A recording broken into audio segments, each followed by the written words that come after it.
Team Cornstar Time. My name's Clara, and today we are reading The Berenstein Bears and Trouble and Double Dare and the Double Dare.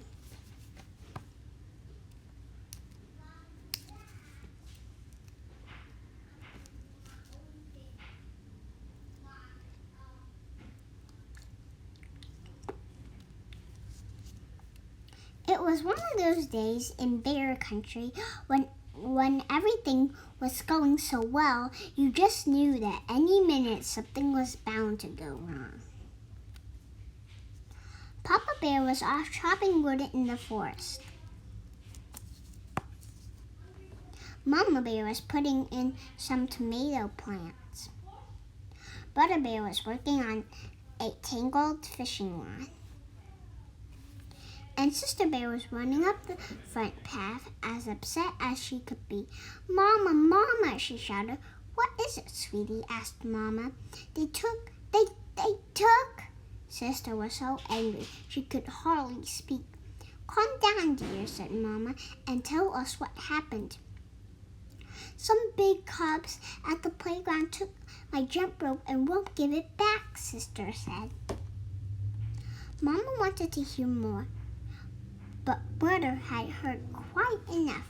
He just knew it was those troublemakers, Too Tall Grizzly and his gang, bothering smaller cubs again. So off he stalked, heading straight for the playground. Not only were Too Tall and his gang still there, but Too Tall was jumping with Sister's rope. "1Z, 2Z, I love you-Z," he sang in a mocking tone. "3Z, 4Z, shut the door." "That's my sister's rope," shouted Brother. "Give it back, you big oaf." "Or what?" sneered Too Tall. "Or I may have to cut you down to size," said Brother, reaching for the rope. "Go ahead and try it," said Too Tall, keeping the rope away from Brother with one hand and holding him off with the other. "You know what they say, yuck, yuck, yuck, yuck," he added, chuckling at his own joke. After half an oaf is better than none. When the gang joined in the laughter, Brother got angrier and forgot about the rope, and he began swinging wildly at Too Tall. "Why don't you stop bothering my sister?" Brother said, "and pick on somebody your own size." "Why don't you pick on somebody your own size?" said Too Tall, grinning. "And anyway, here's your sister's dopey rope back." "Huh?" said Brother. "More than a little confused. "Well, thanks, I guess. I'll be going now. See you." "Hey, wait a minute," called Too Tall. "I might be able to use a cub like you. You've got moxie." "Moxie?" said Brother. "Yeah, spunk nerve moxie." He put a big arm around Brother's shoulder. "Why don't you come with us and have a little fun?" The rest of the gang gathered around, and Brother said, "I really think I better go too." What's the matter?" said one chicken. And one began strutting, flopping his arms like a chicken and clucking puck, puck, puck, puck, puck, puck, puck. Pretty soon, the whole gang was strutting and clucking all over the place. "I'm not chicken," protested Brother. "Prove it," said Too Tall. "Come along with us for some fun."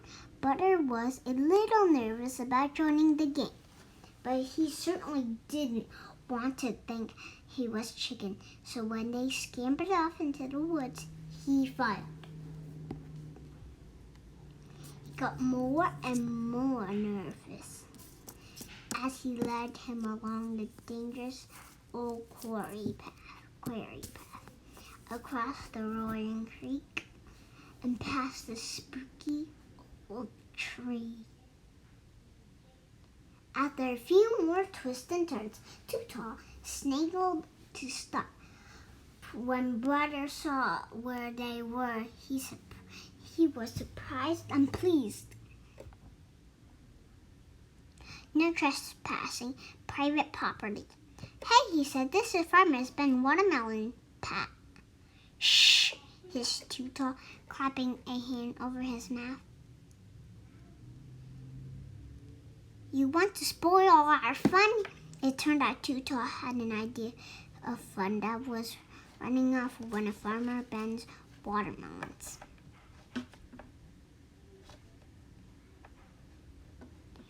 And as the newest member of the gang, Brother was the one who was expected to do it. But Farmer Ben is a friend of mine, he protested. And besides, it isn't honest. The gang flapped their arms like chickens and clucked puck, puck, puck, puck, puck into Brother's ear. I'm not chicken, Brother insisted. Then go ahead and take the watermelon, said Too-Tall. Farmer Ben will never miss it. Brother Bear looked around. Ben was nowhere to be seen, and it was sort of exciting being in the game. Dare you, said Too-Tall, Brother. Too-Tall. Brother didn't move. Double dare you, said the gang. Brother still didn't move. Double dare you, said Too-Tall and the gang. The double dare did it, ever so quietly, ever so carefully.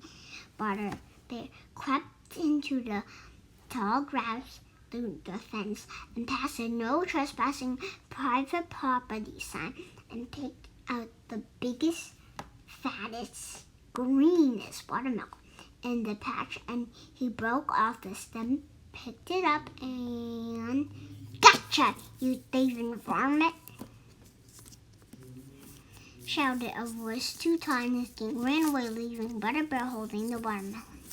Farmer Ben had been hiding in the cornfield. When he saw who it was, he hid by the collar. He was almost surprised as Brother. Brother Bear, what in the world are you doing with that watermelon? Stealing, Too-Tall? Stealing. What are you doing with the watermelon? Stealing? Too-Tall. At first, Brother was ashamed. He couldn't answer, but then the whole story came tumbling. Out. How he got Sister's robot, and they called him chicken, and how he double dared him.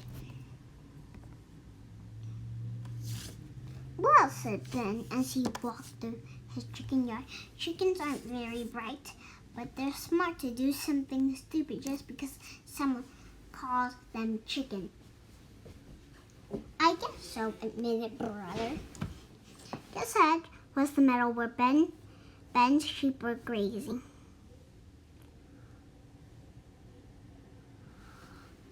One of them, a large ram, took it had to start running. And run he did, straight for the highway. Your sheep are heading for the highway, Ben, cried Brother. Don't worry, said Ben. Shep, my old sheepdog, will take care of them. Sheep raced ahead and cut the sheep off before they could get there. Sheep are like that, said Ben. Follow a leader anywhere off a cliff.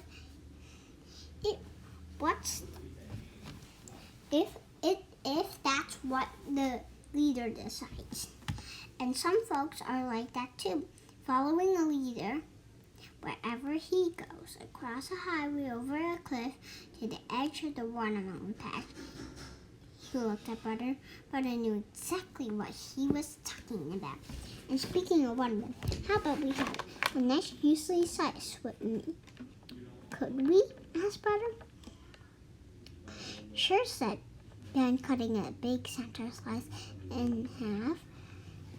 And remember, this is a good one. Being a part of the group is okay.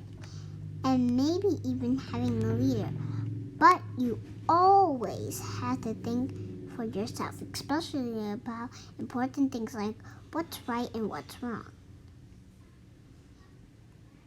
And what's safe and what's dangerous. I'll remember Ben's, said Butter. And thanks for the watermelon. Butter decided to head home at the way of the highway. And who was waiting around the bend? The Too Tall gang. What happened? Asked Too Tall. Nothing much, answered Butter. We had a little talk and some watermelon. Hey, cool, said Too Tall.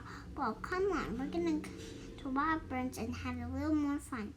No possible way, said Butter. What's the matter? Sneered Too Tall. Chicken?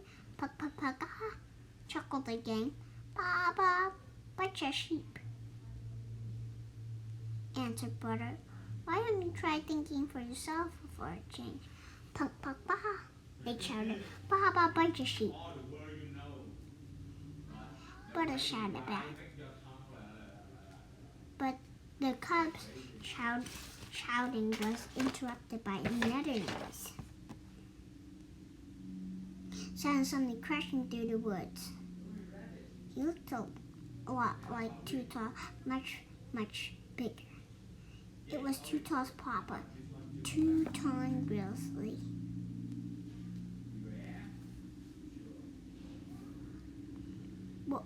What's up, Pop? Asked Too Tall. What's up? Growled Too Tall. Is he a little phone call I had from Farmer Ben about you? And he added a turn to the gang. If I hear about any more shenanigans, all of your parents are going to hear from me. Now let's get on home.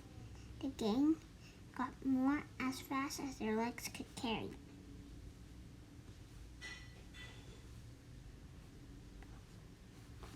Hi, said Butter to Sister when he got back to the treehouse. Here's your jump rope. Oh, thank you, she said. How did you ever get it back off of Too Tall and his gang? Butter shrugged. I asked them for it, and they gave it back. Said Mama. You asked them for it, and they gave it back just like that? Well, said Butter, I'm going back to his tangled fishing line. That's it. Fishing, not exactly just like that.